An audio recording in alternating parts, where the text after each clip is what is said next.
बिस्मिल्लाहिर्रहमानिर्रहीम। अस्सलाम वालेकुम फ्रेंड्स, उम्मीद है आप सब खैरियत से होंगे। तो आज हम बनाएंगे फ्लावर बन जो कि बहुत ही मीठे और यमी यमी तैयार होंगे। ऊपर से क्रिस्पी, अंदर से सॉफ्ट और नहायत लजीज और मीठे। तो एक साफ बाउल लिया, उसमें आधा किलो मैदा ऐड करेंगे।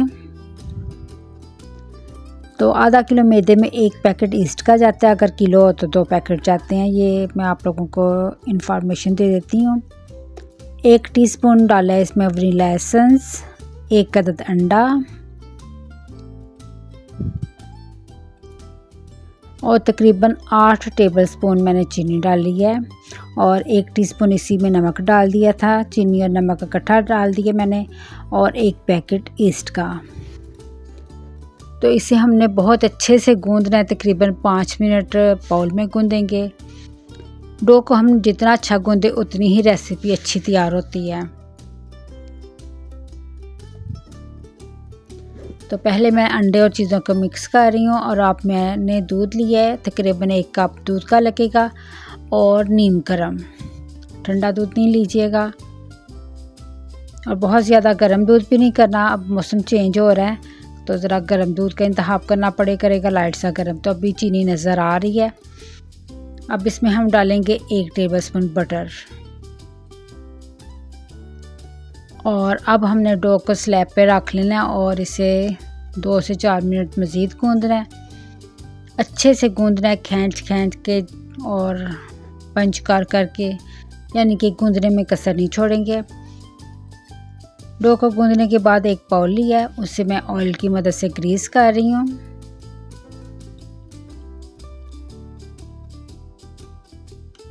तो डो मेरी कुछ इस तरह से तैयार हुई है।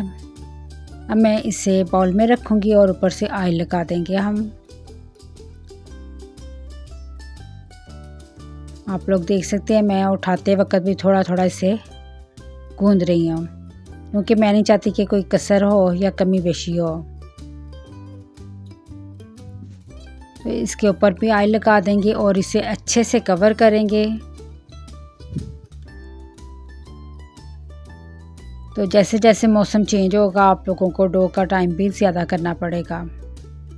गर्मी में तो हम लोग जब डो तैयार करते हैं तो आधे घंटे में फूल के डबल हो जाती है। लेकिन जैसे जैसे वेदर चेंज होगा, ठंड होगी, तो फिर डो को आप लोगों ने टाइम भी ज़्यादा देना है। 2 घंटे लग सकते हैं, 4 लग सकते हैं और ज़्यादा ठंड में तो 6 घंटे भी लग जाते हैं। तो मैं इसे 1 घंटे का स्टे दे रही हूँ अभी, क्योंकि हमारे घर में अभी इतनी ठंड नहीं है, मौसम गर्म ही है। तो 1 घंटे के बाद जो रिज़ल्ट होगा फिर हम रेसिपी तैयार कर लेंगे। तो 1 ग्लास में 2 अंडों की जर्दी ली है, इसे अच्छे से मिक्सिंग कर लेंगे।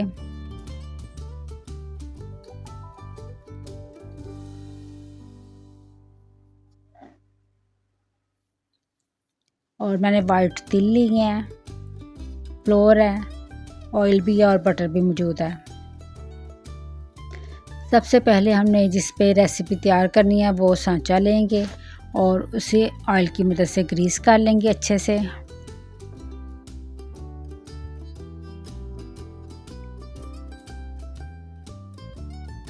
तो ऑयल मैंने सारा लगा लिया अच्छे से। तो अब आप लोग रेसिपी पे फोकस करें। डो मेरी अभी मुकम्मल फुली नहीं है, इसे कम से कम 2 घंटे का टाइम चाहिए था। तो आप लोगों को बार बार इसीलिए बता रही हूँ कि अब टाइम ज़्यादा देना पड़ा करेगा हमें डो को, क्योंकि मौसम चेंज हो रहा है। एक ट्रे लिया, उसमें मैंने फ्लोर डस्ट किया है और जिस तरह हम रोटी के बॉल्स तैयार करते हैं, यूमीन के पेड़े, उसी तरीके से हम तैयार करते जाएंगे।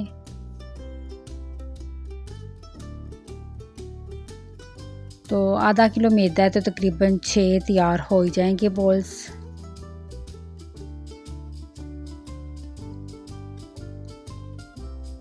तो लीजिए फ्रेंड्स, बॉल्स 6 से 7 तैयार हो गए हैं। इन्हें हमने रोटी की तरह बेल लेना है। सिंपल सी रेसिपी है, बहुत मज़ेदार और आसान सी रेसिपी है।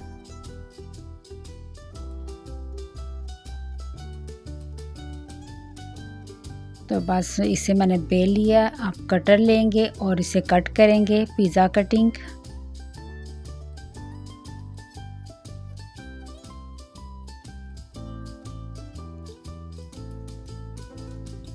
तो कुछ इस तरीके से मैं इसकी कटिंग कर रही हूँ। अब इसके ऊपर थोड़ा फ्लोर डस्ट करेंगे और एक एक पीस उठा के दूसरे के ऊपर रखते जाएंगे।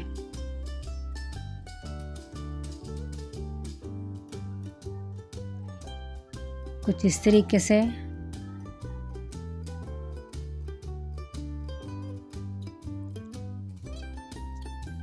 बस चाय के साथ कुछ तैयार करना था तो मैंने बोला कि चलिए आज बन तो हर कोई तैयार करता है तो कुछ रेसिपी को चेंज करते हैं। तो मैंने ये स्टाइल बनाना चाहा। तो पहला बनाते वक्त मुझे थोड़ी प्रॉब्लम हुई थी, लेकिन जैसे जैसे मैं बनाती गई हैंड सेट हो जाता है और बड़े अच्छे तैयार हो जाते हैं। तो ये थी स्टिक के साथ कटिंग। ये एफिशिएंसी वाली बात होती है। तो देसी बंदे हैं तो इसे कटर के साथ ही कट कर लेना बेहतर है। देखा कटर की ज़रूरत मुझे पड़ गई है। तो अब जो चौड़ा हिस्सा है वो हमने नीचे रखना है हथेली के ऊपर और ऊपर से घुमा घुमा के ना उसे गोल करते जाना है। और जो सबसे ऊपर वाला हिस्सा होगा उसे अंदर दबा के पुश करके अंदर कर देना है। तो कुछ इस तरीके से ये मैंने पहला तैयार किया है। थोड़ा सा मुझे मसला हुआ था तो लेकिन वेल एंड गुड तैयार हो गया है।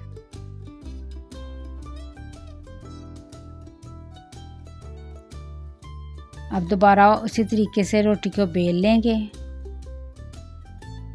कटिंग करेंगे।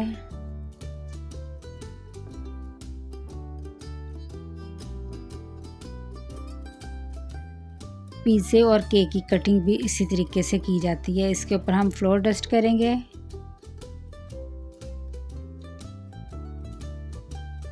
लाइक दिस, इस तरीके से उठाते जाएंगे और ऊपर रखते जाएंगे।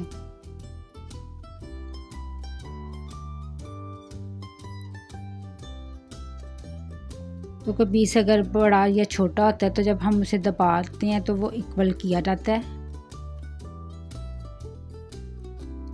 चाय के साथ बाज़ार से कुछ लाने से बेहतर होता है कि हम लोग घर में ही कुछ ना कुछ तैयार करें, नई नई रेसिपीज़ को ट्राई करें।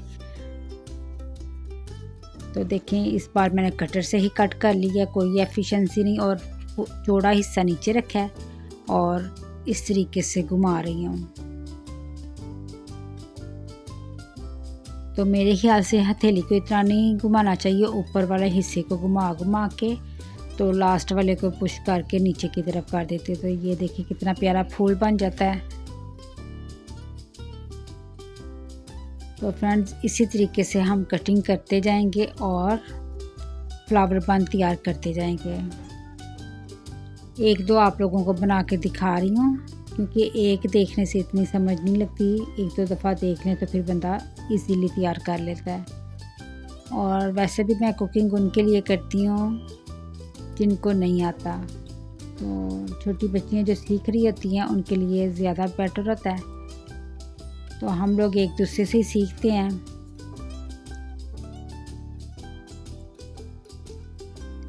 तो रेसिपी जब तैयार करते हैं ऐसे बताना चाहिए कि छोटा बच्चा भी आपकी रेसिपी देखे और वो आसानी से तैयार कर ले। तो ये देखें इस तरीके से हथेली के ऊपर आके ऊपर से घुमाते जाना है और जो ऊपर वाला हिस्सा होगा उसे फिंगर की मदद से पुश करके अंदर कर दिया। तो ये कितने ज़बरदस्त किस्म के ये रोज़ तैयार होते जा रहे हैं। तो प्यारे प्यारे दोस्तों मैंने एक और रोटी बेली है, उसकी वैसे ही पिज़्ज़ा कटिंग की है, ऊपर से पुश करके सेट कर लिया है। पुश करने से छोटा बड़ा पीस जो होता है वो इक्वल हो जाता है। तो कटर के साथ मैंने इसकी कटिंग कर दी है और जैसे जैसे मैं बनाती जा रही हूँ बड़े खूबसूरत से रोज़ तैयार होते जा रहे हैं।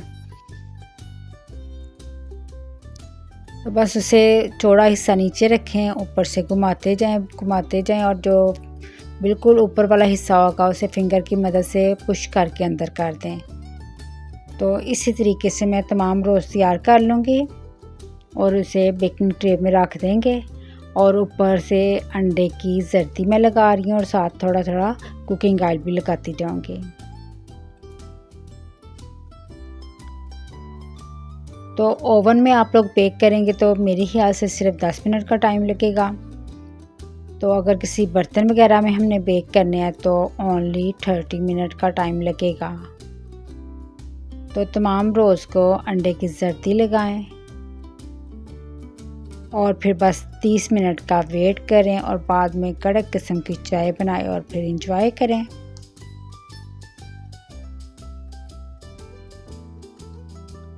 तो ये बेक करने के बाद इनका साइज़ मज़ीद बड़ा हो जाना है। तो अगर आप छोटे बच्चों के लिए तैयार कर रहे हैं तो इसका साइज़ छोटा या बड़ा आप लोग कर सकते हैं, स्टाइल भी चेंज कर सकते हैं। ऊपर से मैंने सफ़ेद तिल छिड़क दिए हैं।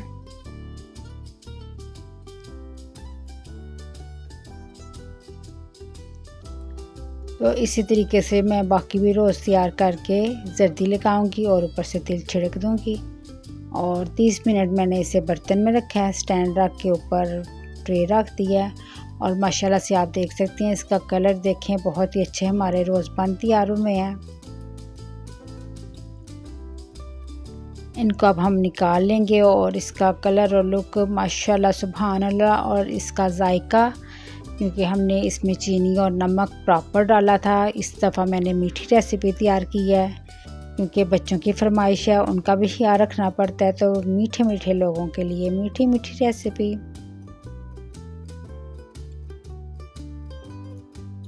तो यकीनन आप लोगों का भी ये पकड़ के खाने को दिल कर रहा होगा क्योंकि ये इतने क्रिस्पी हैं ऊपर से और अंदर से इतने सॉफ्ट हैं कि मुंह में रखते ही पहले क्रिस्पी टेस्ट आएगा, फिर सॉफ्ट हो जाएंगे। इतना मज़ा आने वाला है आप लोगों को। तो ये रेसिपी आप लोग ज़रूर ट्राई करें, इसको स्किप नहीं कीजिएगा। इतनी आसान और मज़ेदार रेसिपी है। अगर आप यही चीज़ें बाज़ार से ख़रीदें तो मुझे लगता है तो काफ़ी महंगी मिलेंगी आप लोगों को। तो घर में हम लोग थोड़ी सी मेहनत करके इतनी आसानी से इतनी मज़ेदार किस्म की रेसिपीज़ तैयार कर सकते हैं। तो माशाल्लाह बड़े ब्यूटीफुल से रोज़ तैयार हुए हैं। ये मेरा छोटू हीरो जो है ना, वो एफिशिएंसी दिखा रहा था, मामा मैं निकालता हूँ, तो उसने एक बंद हमारा तोड़ दिया है। चले कोई नहीं, तोड़ के ही तो खाना होता है। मेरे बेटे की यही आदत है कि वो हर वक्त मेरे साथ साथ रहता है। कॉलेज, उसके बाद घर और उसके बाद बस मेरे साथ।